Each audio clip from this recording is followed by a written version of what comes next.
Hello students, आज के lecture में हम बात करेंगे कॉस्ट शीट के ऊपर। ये कॉस्ट अकाउंटिंग का बहुत इम्पोर्टेंट टॉपिक है। इससे हम एक यूनिट की कॉस्ट जो हमने प्रोडक्शन किया है अपने टर्म पीरियड में, उसकी कॉस्ट हम कैलकुलेट आसानी से कर सकते हैं।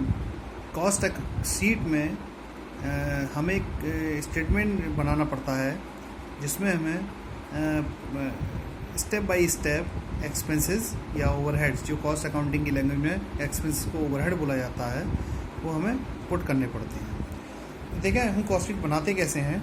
सबसे पहले हम क्वेश्चन में ये देखते हैं कि क्वेश्चन में opening stock of raw material दिया है या नहीं दिया है। तो ओपनिंग स्टॉक रॉ मटेरियल सबसे पहले लेंगे और उसमें परचेज ऑफ रॉ मटेरियल क्या करेंगे, उसमें ऐड कर देंगे।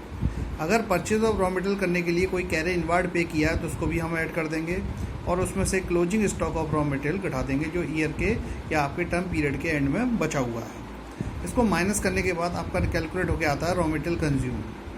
रॉ मटेरियल कंज्यूम का मतलब आपने पूरे टर्म पीरियड में अपने, ये 1 साल का हो सकता है या 6 महीने का हो सकता है, आप उसमें कितना रॉ मटेरियल आपने कंज्यूम एक्चुअली किया है।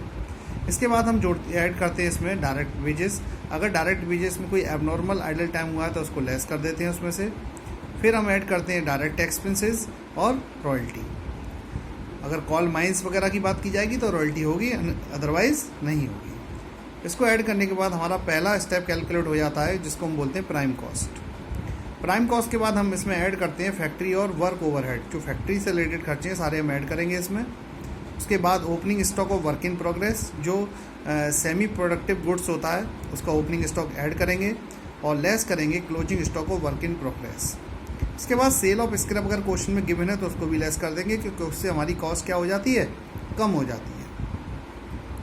इसको ऐड करने के बाद कैलकुलेट होकर आता है फैक्ट्री और वर्क कॉस्ट। फैक्ट्री कॉस्ट भी बोल सकते हैं इसको और वर्क कॉस्ट भी बोल सकते हैं। इसके बाद हम देखेंगे कि फैक्ट्री और वर्क कॉस्ट कैलकुलेट करने के बाद हम इसमें ऐड करेंगे ऑफिस के और एडमिनिस्ट्रेशन के सारे खर्चे जो ऑफिस से रिलेटेड हैं और फिक्स होते हैं। इसको ऐड करने के बाद जब हमारा कैलकुलेट होकर आता है सी पॉइंट होता है, इसको हम बोलते हैं cost of production. Cost of production को हम ऑफिस कॉस्ट भी बोलते हैं। इसको कैलकुलेट करने के बाद हमें ऐड करना होता है इसमें opening stock of finish goods जो तैयार माल है और closing stock of finish goods हम इसमें से लेस कर देते हैं। तो हम कैलकुलेट हो जाता है हमारा कॉस्ट ऑफ गुड्स सोल्ड। और कॉस्ट ऑफ गुड्स सोल्ड में लास्ट जो एक्सपेंडिचर्स होते हैं सेलिंग एंड डिस्ट्रीब्यूशन के खर्चे, जो सेल करने के खर्चे होते हैं हमारे, सेलिंग बढ़ाने के या डिस्ट्रीब्यूशन करने के, उनको ऐड कर देते हैं तो हमारी कैलकुलेट हो जाती है कॉस्ट ऑफ सेल्स।